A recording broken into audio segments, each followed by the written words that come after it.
It is high school football Alabama after the game on a football Friday night, rolling on our entire hard-working after the game crew with you. We're coming to you tonight live from the RMC Media Center at Parker Memorial Baptist Church, Midtown Anniston on Quintard Avenue. Time now for our Noble Bank and Trust post-game presser now as we welcome in the head coach of the Piedmont High School Bulldogs, Coach Steve Smith. Also welcoming back in Gerhard Mathangani and also the coach Michael Short. Men, let's talk some 3A football tonight. Coach, welcome in. Glad to have you. Congratulations first and foremost on the big win tonight. I was there for part of that game. You were up 27-0 at halftime on a good Sylvania team, a team that you were familiar with last year from the playoffs going up there. You win the game big tonight, Coach. Just your impressions of the game tonight with Sylvania. I'm happy coach tonight, John. We didn't get off to a great start last week, and our guys, we really challenged them this week to see if we wanted to, lay around and continue to dwell in our sorrows, or if we wanted to get it right. And the guys had an outstanding week of preparation. I'm proud of our coaches for getting them ready to play, and our kids went out and executed tonight and played really, really well. I was real proud of them, both sides of the ball, special teams, just a great all-around team effort. Piedmont wins it 40-7 as we dive into the game tonight. One of the things, Piedmont is known for, I think through the years you've been known, even in state championship games, for winning close games, for winning games at the very end. But one of the things I think is overlooked through the years, Coach, that I've noticed is you do a lot of damage to teams right before halftime. You did it again tonight. You kind of put a dagger in folks at the half. Just tell us about, because I don't think people really notice that, though. So much emphasis gets put on what you do at the end of games to win it, rightfully so.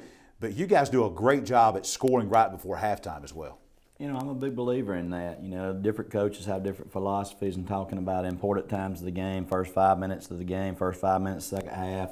Everybody, of course, talks about the end of the ball game, but, especially if we call it doubling up, but a lot of times we like to defer and take the ball in the second half.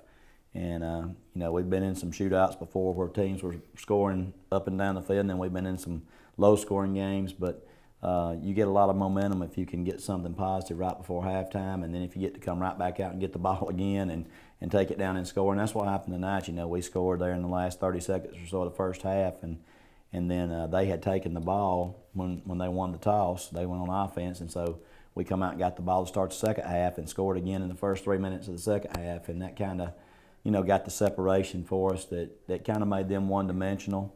We had seen them on film against Sachs, a very good Sachs team last week, and they had a guy that was close to 200 yards rushing. They threw for right at 200 yards. They were very balanced, had weapons all over the field, and our guys did a wonderful job of going out and getting an early lead and kind of making them have to be one-dimensional, and I thought that was a big point in the game tonight.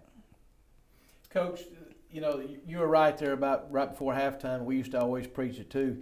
Try to get that momentum going into the half because it can really carry over, into the third quarter. But I'm gonna ask I'm gonna give you a stat right here for a minute. I'm not gonna give you the yards. I'm gonna let you do that. But I think a school record was broken tonight. But that school record would not have happened. I'm gonna let you do it if that offensive line hadn't seen 100% improvement from last week to this week.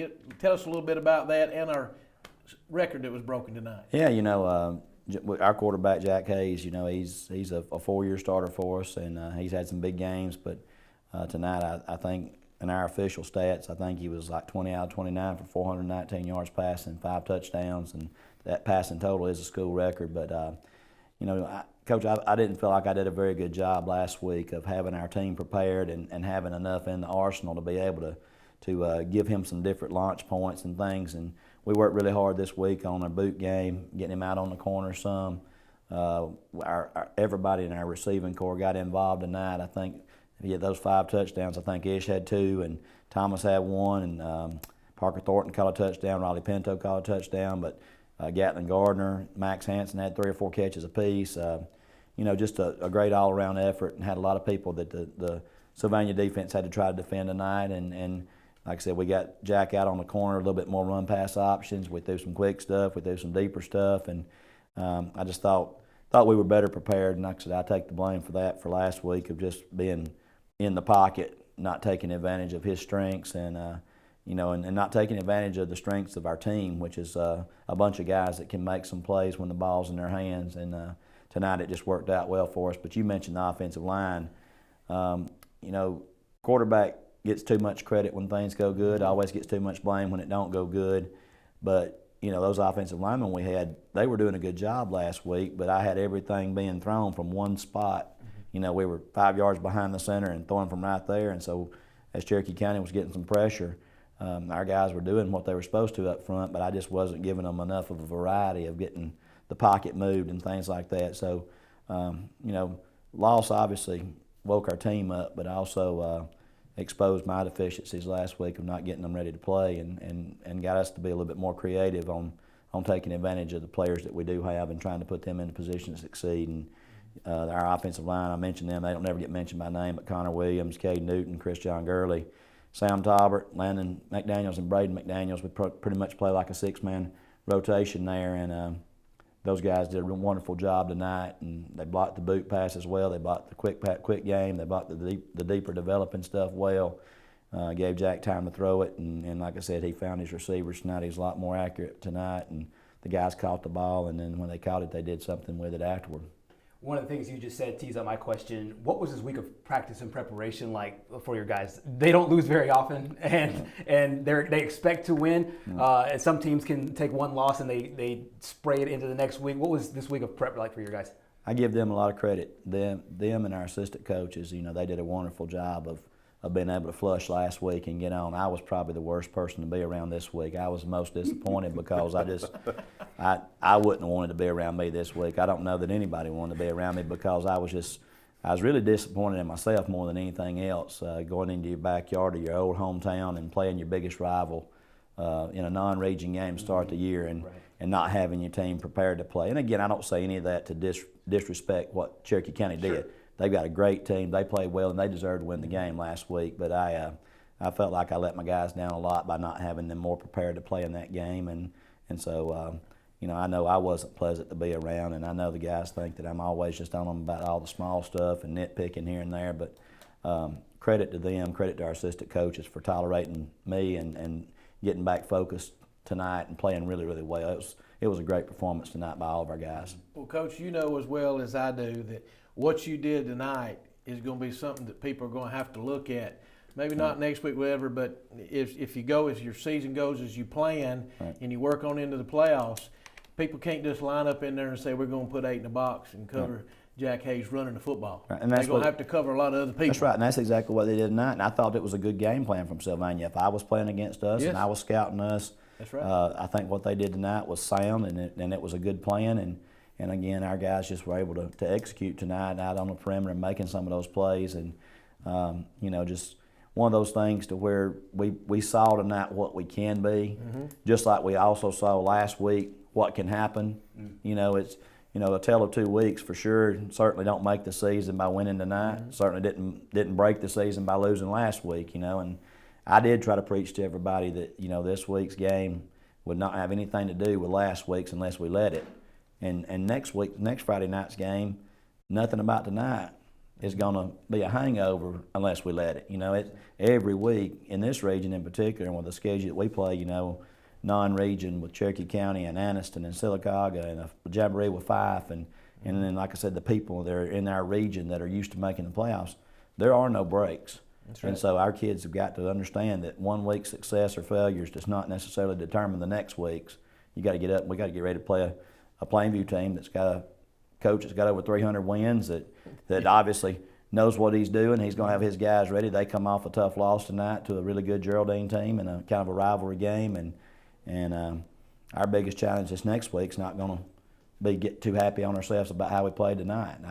I've seen it from them, and they'll hear it from me always. I've seen that you can do that. That's how I want to play every week now. Well, I've told people in the community will ask, they took their region from last year and they split it in half. I said, wait a minute, yeah, they took some teams out that were playoff teams, but they put playoff teams back in it. Right. And those teams are proud programs too that have been there before. So, yeah, I think they've made your region just as good. Yeah, you know, it was disappointing to lose Sachs and Weaver and Welborn, you know, to the reclassification in new regions. I mean, because we enjoy playing those guys that are here in Calhoun County, and, you know, Pleasant Valley classed down to 2A, so we lost those. So we lost 4 teams from the county that we've been pretty used to playing over the last few years. So that part was disappointing just because of those, you know, in-county rivals. Yeah. But I told everybody, I said, you know, you lost a Sachs team that was a semifinalist and a Welborn team that was a playoff team last year. But in Geraldine, Plainview, and Sylvania, we picked up 3 teams that were playoff teams themselves. And Westbrook Christian, you know, Coach Knowles has got that program going in the right direction. You saw Glencoe Hoax Bluff tonight. It was a tough, hard-fought game, you know, and that's our region. They're those teams that we just mentioned, and all those teams are going to be hard-nosed, solid football teams. Coach, you mentioned players tonight. Right. And you doing something tonight that I love, and that's bringing some of these players, sir. some of these seniors guys that have been leaders for you for a lot of years. This class has been very good. A lot of these guys have been playing for a long time. We're going to show these guys on the screen right now. You brought several of these players with you. Right. Tell us who these guys are, what they do, and what they mean to your football program. Trent Young, 33 over there, is a defensive end. Trent, 3-year starter for us, and outstanding player. Max Hanson, number 4, right there, is one of our receivers. Also does some double duty as a defensive back, kick return guy. Max is one of our captains this year. Trent is also one of our captains. Cody Holloway, number 8, you saw some highlights of him tonight on the offensive side, but he's a guy that's been starting for us on the defensive side of the ball for 3 years as a corner. Gatlin Gardner, number 6, right there. Gatlin had some big catches tonight for us. Had some big catches for us in the semifinals and the quarterfinals last year. A couple big touchdown catches in those games. Starts at receiver for us, and in the back, the long-haired, the 80s rock band people, the people that I'm trying to be like. Cade Newton. Yeah, we're going to talk about that in a minute, Coach. Yeah, Cade Newton back there in the middle, number 72. Newton's our right guard, hard-nosed kid. Really love having him. He's the kind of guy you loved having in the locker room, and like I said, he's starting at right guard for us, and then on the very, very back, far right, I guess that's Connor Williams right there shaking his hair, 74. Connor and Max, actually, Connor and Max are 4-year starters. They both started it for us on the 19 championship team, and Connor played 2 years at tackle. In the last 2 years, he's been our center, kind of the captain of the offensive line up there. But he's also, he and Trent and Max are the guys that we brought tonight, are 3 of our permanent team captains. I asked you back in the summer about this particular class, about the athleticism of the class, and you had an interesting answer, not so much about the athleticism, but about the winning, the winning attitude of this bunch, and that as far as great classes that have come through Piedmont, this bunch, not just in football, because a lot of these guys in this senior class that you have are multi-sport athletes. You've got great success in basketball and baseball as well. Talk about that winning mentality that this senior class has. You know, I think, John, it's just the epitome of what high school athletics is supposed to be about. I think we've gotten so carried away with specialization and things in sports, and parents have gotten so carried away with scholarships and thinking that ball's going to carry their kids through their college years, that we don't take the time to let kids be kids anymore. You know, and I love football, but they'll tell you it's not football 365 days a year at Piedmont. When football season ends, we want them to play basketball. We want them to wrestle. We want them to get involved in indoor track. And when the spring rolls around, you know, we don't do spring football, you know, because we're all playing baseball or running track, playing golf. And that's what I want them to do. I want them to be kids. I want them to enjoy their high school days and not look back and regret not participating in everything that they could possibly help. And these guys, the ones that are here as well as the other 14 we got 20 seniors this year, they've done a wonderful job of being ambassadors and representatives of our school and our community. And you're right, a lot of the same names. You'll see them on some of these other teams that make deep playoff runs as well. And it's just they've won ever since they were little. And, you know, it's a different bunch. I've said this many times before. This bunch is a fun-loving, carefree bunch. You know, I don't even know when I was getting on them this week about how last week went. I don't know if it just went in one ear and out the other to some of them, because they're so carefree. But they also understand we all pulling for the same goal, and they know I want them to succeed, and I want to win real bad, and I think they want to succeed and they want to win real bad. So it's kind of like a family. You don't always have happy days and good days, but we all pulling in the same direction, and you know you're gonna get things. We're going to throw rocks at each other maybe in the house a little bit when things ain't going good, but we ain't let nobody else throw rocks at us. You know, you get one of us, you're going to get all of us, and that's what I love about these guys. Coach, since you brought it up about the hair, we're going to dive into that, because the uninitiated out there may not know what this is all about. Now, when I was at Spring Garden in the 80s when you were at Cherokee County, we're close in age, and I don't remember you having a mullet at center. No. So this is not a thing where you're trying to go back to your high school days. Tell folks about what this is all about, because a lot of folks may not know what this is all about. There's a reason for this. Yeah, I've had about the same short haircut ever since I was about 16 years old. That's what I remember. I've had it for a long time.